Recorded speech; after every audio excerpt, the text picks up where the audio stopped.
What's up, YouTube? It's your boy Jay with Brother Cousin's Toy Reviews, and that's right, I am back with another one.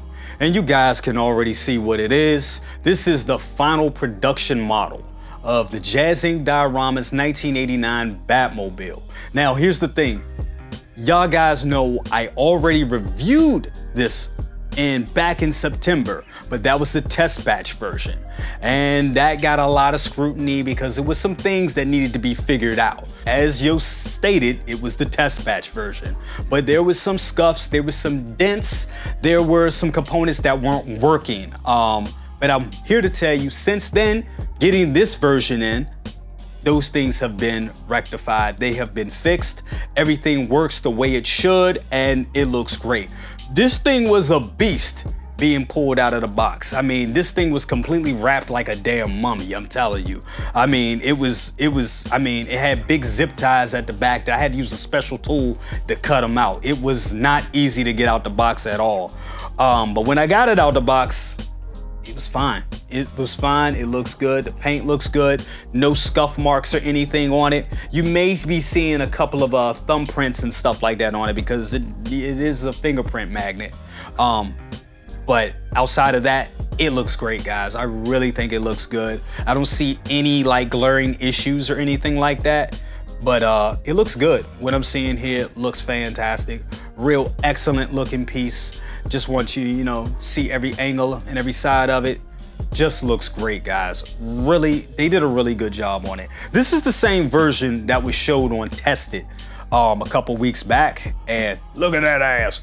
Anyway, it looks fantastic. It really does. It really looks good. It really looks damn good. Damn good version. And I think a lot of you will be very excited once you get it in hand, really. This thing is really heavy. I mean, this thing, what is it, about 50, 60 pounds? Something like that. And you could just feel it. This version right here does have the 3M tape on the wheels for the bat logos. Now, I know some people had problems with that, but for me, I didn't have any problem with that at all. I mean, it works. The test batch version had the magnets, and the magnets, they worked, but they were weak as hell. I mean, if you looked at them, they would slide off. It was really kind of bad, honestly, but it worked. It did work, but not as well as the adhesive tape. And I get it, some people have problems with the adhesive tape because they're like, look, I'm paying $1,500 to $1,800 for a premium vehicle. I shouldn't have to use adhesive tape, but for me, it works. I have no problems with it at all. It just does. It just really works. And it looks good.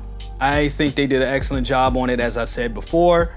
Everything looks good. So what we're gonna do right now is we're gonna go ahead and we're gonna show you some of the components and how they work. Okay, so here we go. We got the remote right here. And this time around, you have to install the battery yourself. For the test batch version, the battery was already pre-installed. So that's a little different.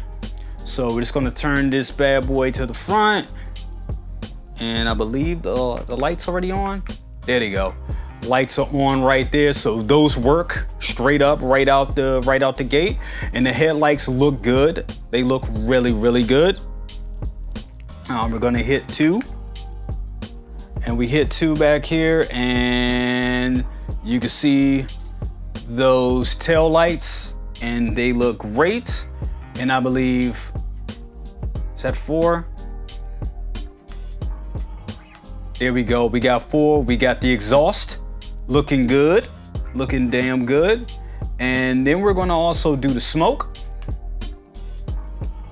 Smoke is working, there we go. And of course I did that off camera. I put the little water in the vapor chamber. You can go to my other review of the test batch and see how that is done. But you got the smoke effects there. Those work pretty damn good. And yeah, man, this thing really looks good. We also got the sound effects, but I'm not gonna play those for copyright reasons, of course. But yeah, man, it looks good. It looks great. You should be seeing on your screen right now some footage of the cockpit and the lights, and they look good. The lights look really good, very detailed. Now on mine, there was some problems with the silicone at the bottom of the canopy. Mine didn't have the silicone at all. It just didn't with the test batch version. But with this version right here, they do have those silicone feet, and it makes the canopy slide way better. It's way more flush, and it just fits way better, and that is good. Really good that works. Happy that works. Really happy. Absolutely. We'll just close that back up for right now. Okay, so another problem that I had with the test batch version was the machine guns. The machine guns, they held up, but they didn't hold up too well. So that was another thing that I had to have I kind of had a problem with, and I want to see if they fixed in this version, and it looks like they did. Another thing is, I know some people have already said that these panels right here are a little warped and they're kind of hard to fit back in place. They kind of protrude and poke out. With mines, it appeared that I was having that problem at first, but then I just mashed it down, and yeah, there it is. It looks flush to me. So anyways, both of them do, but you know, it is what it is.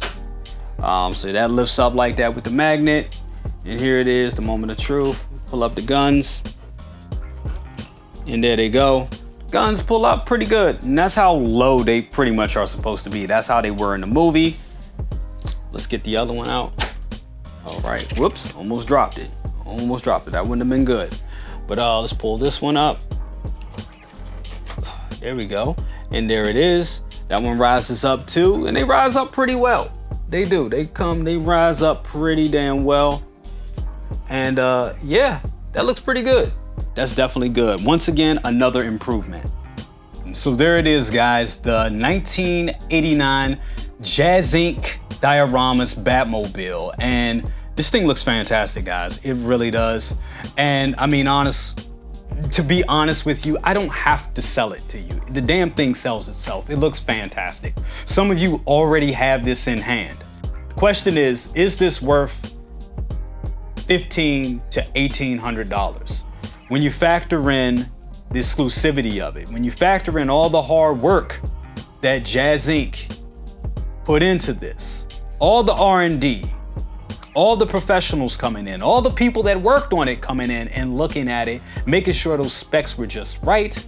And let's be honest, this thing is an instant grail. I mean, it's you know, you may have bought it for $1,800, but we all know Jazzinc products shoot up in value when they're no longer available. So this thing can probably go for a good $3 grand, honestly, easily.